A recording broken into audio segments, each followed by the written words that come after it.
Here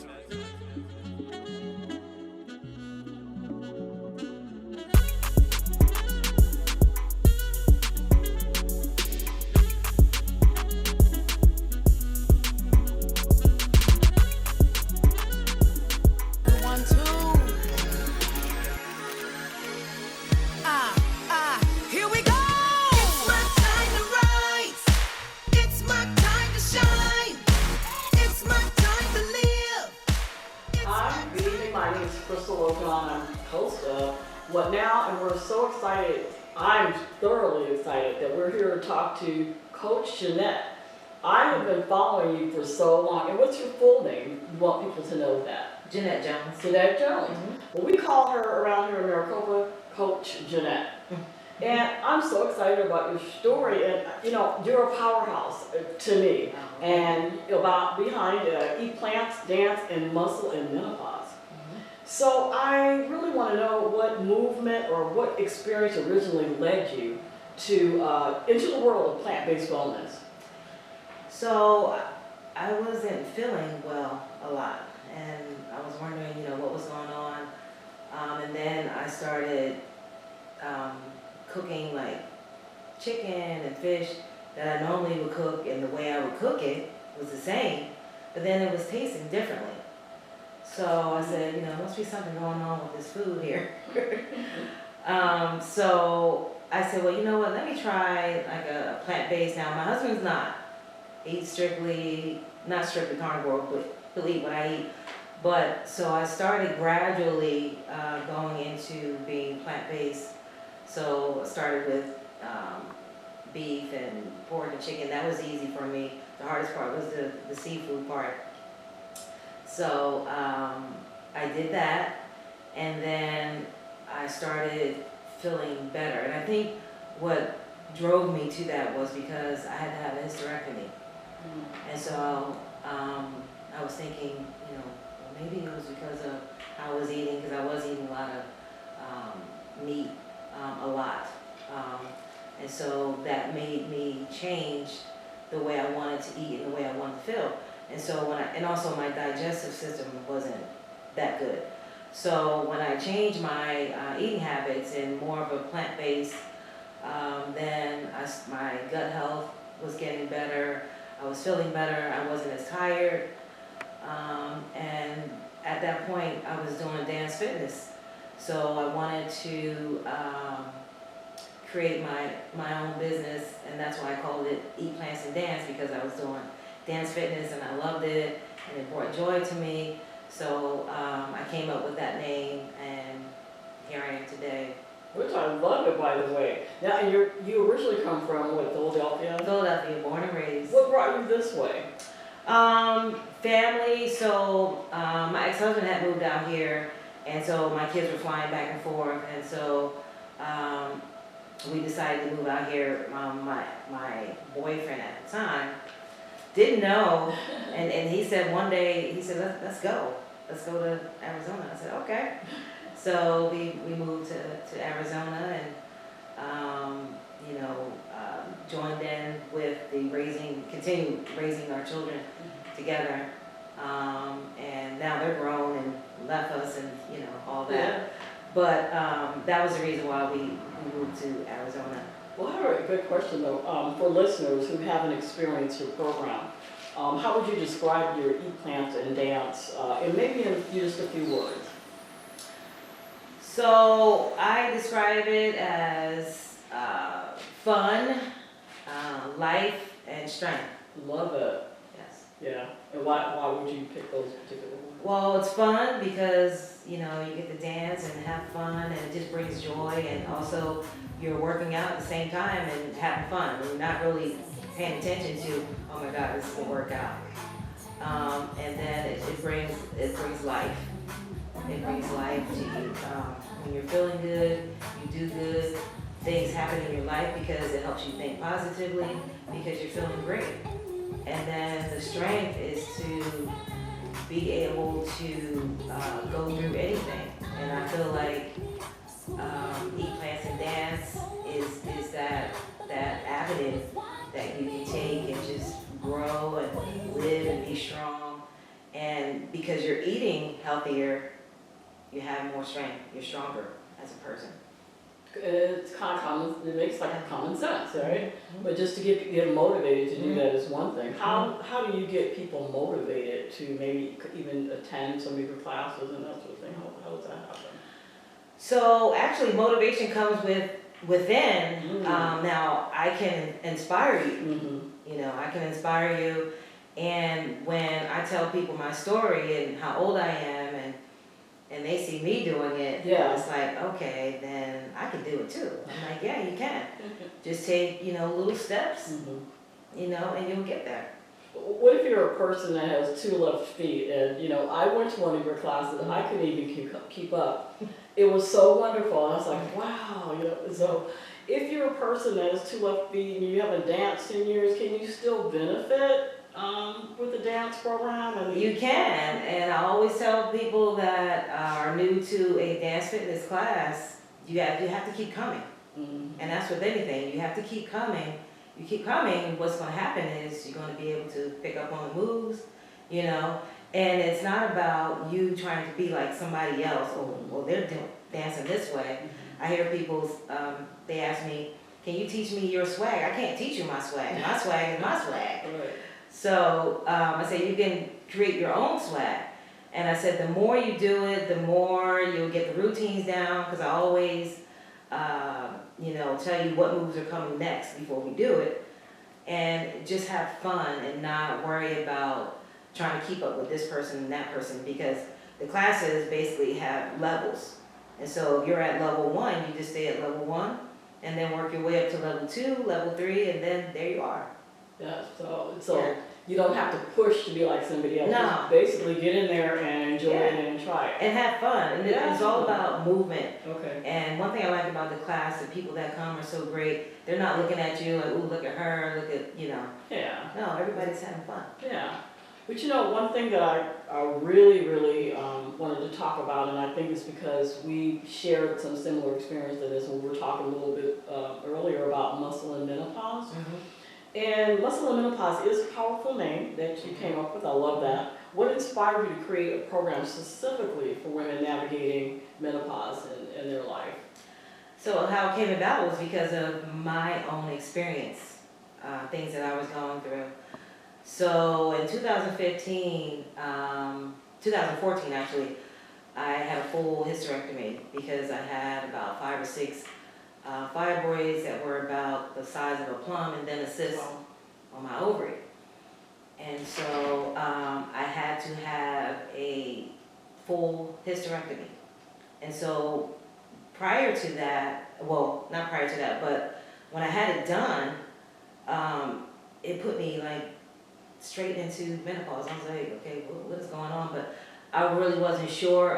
And all I thought of was hot flashes, because that was what my mom told me. Hot flashes, you'll get this furnace that just comes and you just, you get hot. And so when that happened, I was like, okay, this is weird, but I didn't pay much attention to it. So in 2015, I did my first bikini competition, and I had no idea that my body would transform like that. But at that point, I guess the menopause wasn't really that bad when I first went into it. So I was able to transform that easily. And so then the years went on, and then, I'm still working out, and all of a sudden weights just started coming on, even for me. I said, okay, this is not normal. I used to be able to drop like that. So I tried to go back and do that same meal plan. It didn't work for me. Wow.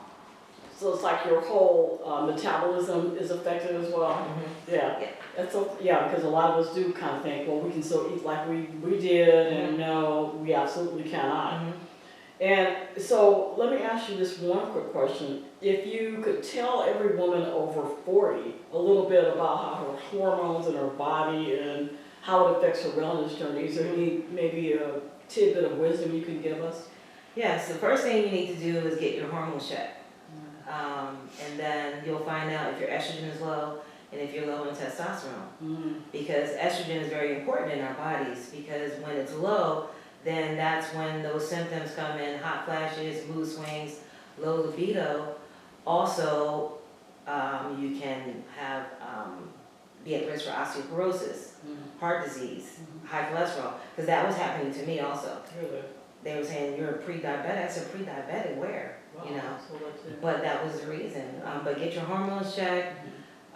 Get with a professional, a coach like myself that specializes in menopause. I'm a menopause coach specialist. Wow. So when you're teaching class, you're also sharing some of these few tidbits of wisdom as well. And see, a lot of people don't offer that, and that's kind of what I really like about your program. So you're not just exercising and dancing and having a good time. You're also getting information that will help you from the inside out. Yes. Yeah, I think that's amazing. Yes. So, well, we're going to come back in a little bit, and I'm really enjoying this conversation. And we'll be back and to talk a little bit more about what now. When it comes to vaping, the truth can get clouded. So let's make it clear. Vaping is not safe for youth. Because vaping can put microscopic particles into your lungs. And dangerous things like metals into your body. And nicotine, which can harm a person's brain development through their mid-20s. With appealing flavors, high nicotine levels, and lots of promotion on social media. Many kids think vaping is harmless, but it's not. So talk to your kids about the risks of vaping. Because when you talk, they hear you. Hey friends and family, Martel here, reaching out to share something deeply important to me, Young Creatives Association, a nonprofit dedicated to empowering youth through the arts. We're on a mission to provide creative opportunities, mentorships, and resources to young artists, and we need your help to make that happen.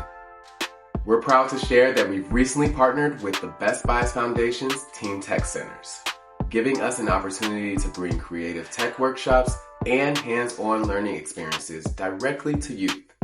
But to truly maximize this partnership and expand our reach, we need support from our community. If you'd like to support or learn more, feel free to reach out to me directly or any of our board members, or visit our website at youngcreativessassociation.org. Thank you so much for your love and support. Every 20 counts and every connection matters.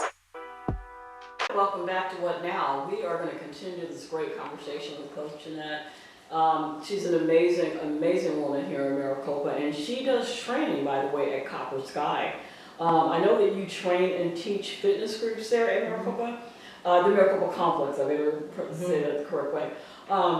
What is something unique about your training there at Copper Sky? So I teach a ultimate conditioning class, which is like a group fitness class or group personal training class.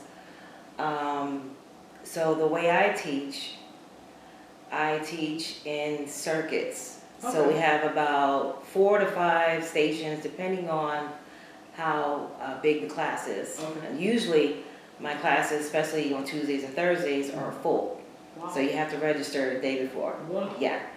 And so I create various different exercises per station.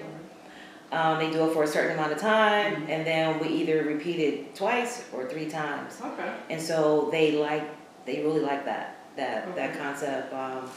I've seen people transform their bodies in my class. Wow. Yeah. Yeah. And also I'm a stickler on form. So I'm that trainer that will make sure you're doing it right. If I see you're doing it wrong, I'll walk up to you and correct your form. Okay. Because I don't want you to get injured. And I want you to be able to work the muscle that you're supposed to be working. And see, I don't think people realize, they think that dance is, your instructors, you're just up there teaching, but you're actually certified, am I correct? Correct. Would you tell us a little bit about your certifications and your background and your training? So I'm certified through ISSA as a personal trainer and a nutrition coach. Wow. So that's International Sports Science Association, that's what that means.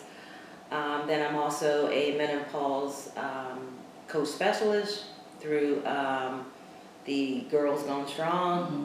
So that's a certification program for women or even men that want to get into menopause or be certified as a menopause coach. Okay. And now, is that your program or are you just part of it? I'm part of that program. So that's not my program. I'm a part of it. Also, I'm a commit dance fitness instructor and extreme hip hop step instructor. Now, I don't actively teach the commit class or the extreme hip hop. I kind of put myself more into my personal training and menopause. Yeah. Personal training is my first love anyway, because I started doing that first. Okay. And it seems like that's a great match, particularly because in the demographics, you have so many people in the age group. Well, for myself, I'm 64, but you've got your 30s, your 40s, and your 50-year-olds are probably going through that. And it's a great balance that you're providing, because you're talking about, the physical, the mental, all that. So I think that's fantastic. I'd like to talk a little bit more about mindset and motivation. Women often say, and I know you hear it all the time, oh, I'm too busy, I'm too overwhelmed, I'm too tired to start. How do you deal with clients that complain a little bit about that? How do you help them overcome that?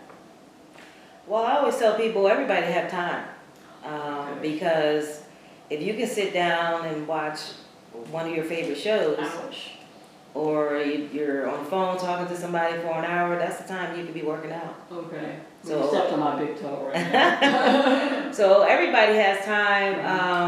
I have a very busy schedule. So what you have to do is, I always tell people to put yourself on the to-do list on your schedule. Okay. So if your time is 5 a.m. in the morning, that's your time. That's nobody else's time.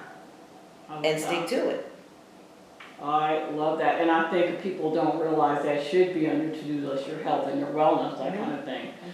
And I'm really getting interested, by the way, in the plant-based lifestyle. So I'm getting there. I'm not quite there yet. What does a realistic plant-based lifestyle really look like for somebody who may not be ready, but how could they start? What are your advice about that?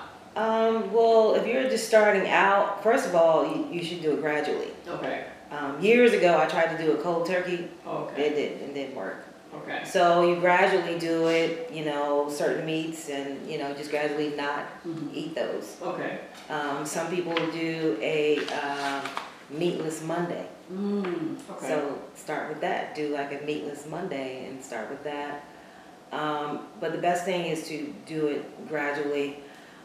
Some people that have a hard time transitioning from, carnivore to plant-based, they have some plant-based meat options. Yeah.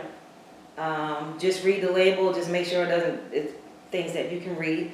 But again, just realize that still is processed. Just because it's plant-based doesn't mean it's healthy. Okay. I gotcha. So what did they do to make it look like meat, by the way, right? Yeah. So if you can't read it, if there's something on there that you can't read, then that's not the product that you want. Okay. Okay. But everything in there you can read, then you're okay with that. What are some of your favorite go-to meals that help you when your busy day of training? Are there some things that you have preset that kind of help you go through your week?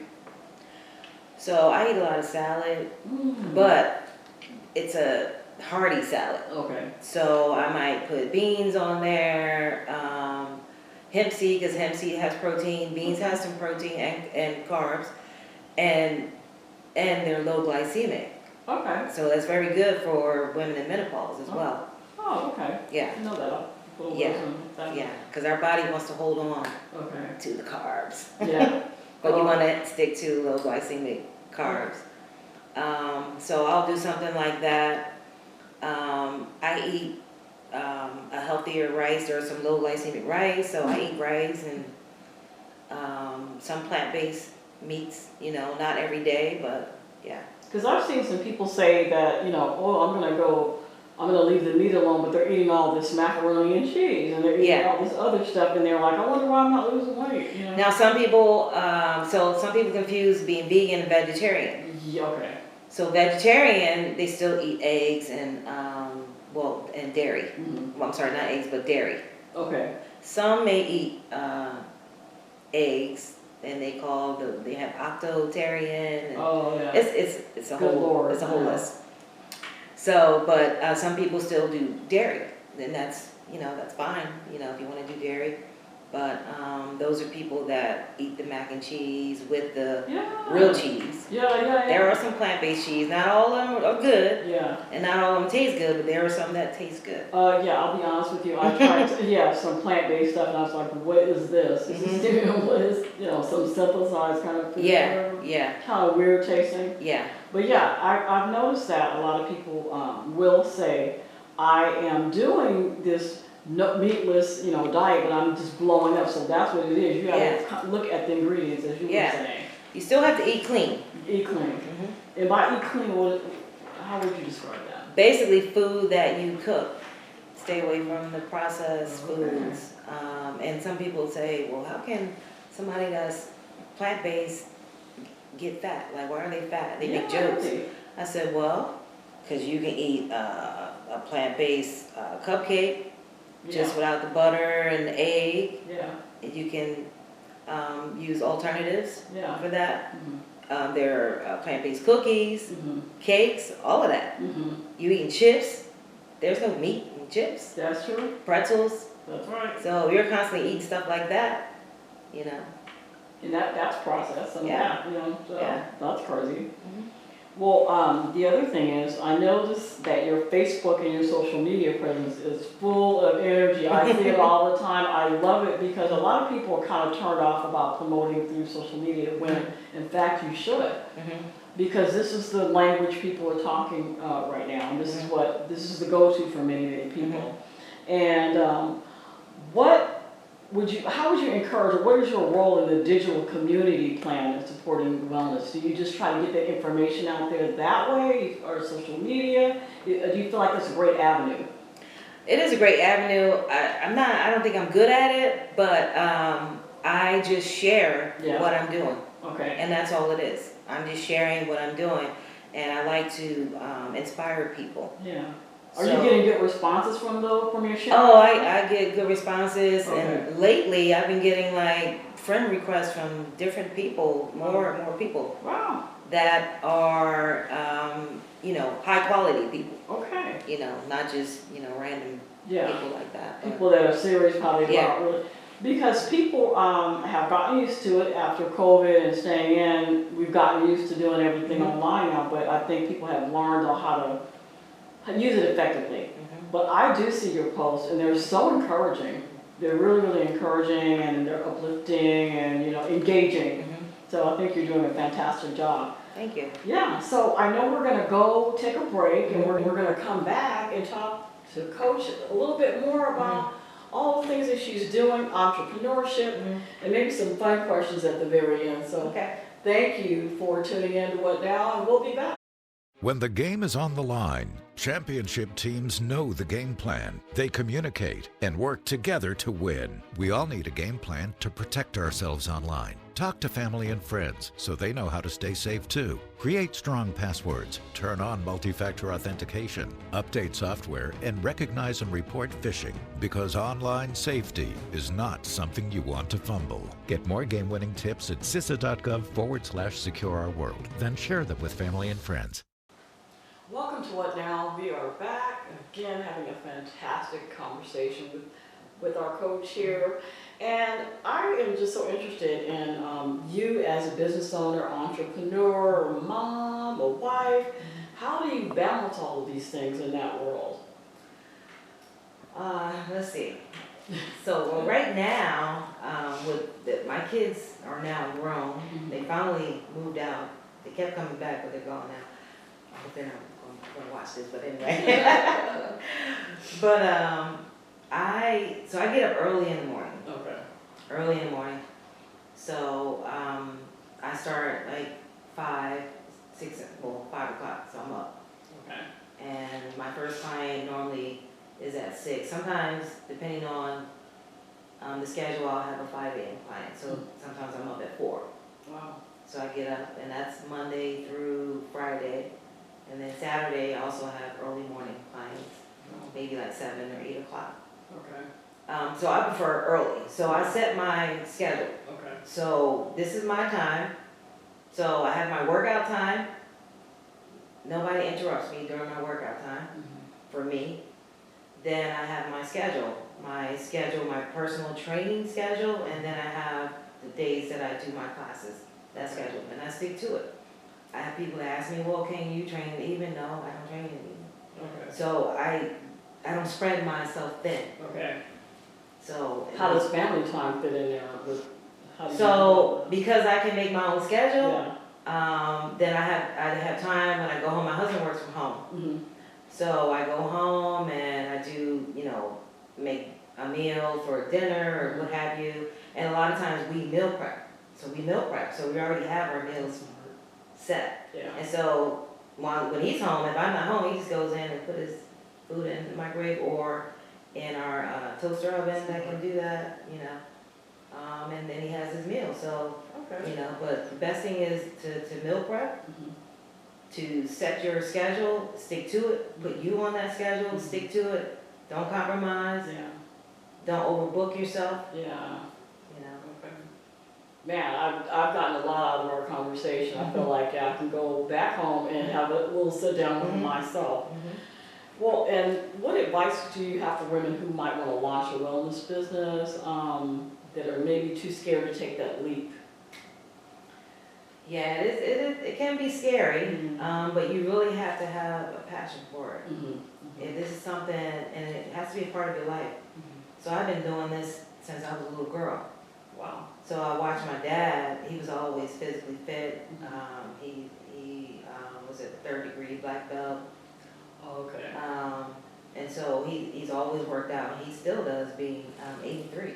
Really? And he still does, So you really have to have a passion for it, and just take those necessary steps. Start with the certification companies, and figure out what your niche is and where you want to start. Okay.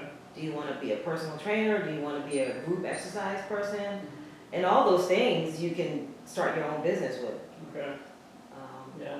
You brought up a very good point though about having learned maybe some of that from your dad, which bears in mind or brings to mind that you can actually start generational a healthy attitude towards exercise and health with you, so your grandchildren are going to follow that, and their great-grandchildren and so on. So your dad did that for you. I think that's fantastic. And I'm actually listening to that thinking, okay. And they do. They see me, and they're doing push-ups, and they want to be healthier. My 12-year-old grandson, he's like, yeah, I need to eat some protein. I'm like, okay. Wow, so they're listening to what you're saying. Yeah. Wow, so that's setting up a foundation for the next 2 or 3 generations. And I was the only one besides my dad that would exercise in my family, especially actually both sides. Okay. But my sister started exercising, and she never wanted to. My niece, my daughter, she's in the gym now, never wanted to work out. My son's working out. Wow. Yeah. They see the benefits. Yeah. Look at mom, look at mom, look at grandma. So I have a couple fun rapid fire questions for you. Coffee or green smoothie? Green smoothie. Okay. Dance cardio or strength training? Strength training. Okay. Favorite hype song right now? My favorite hype song? Man, I don't really have a... You might have more, huh? Yeah, I have a lot of them. It's just anything that will, make me feel good or happy, and, Like how do you pick your music for some of your dance classes and stuff like that? So I pick it on the vibe. Okay. And how it makes me feel. So I have to pick a song that makes me feel good, and I feel it. Okay. If I don't feel it, I can't. Yeah. Yeah. So it should motivate you to want to get out there. Let's go. Good J on the track.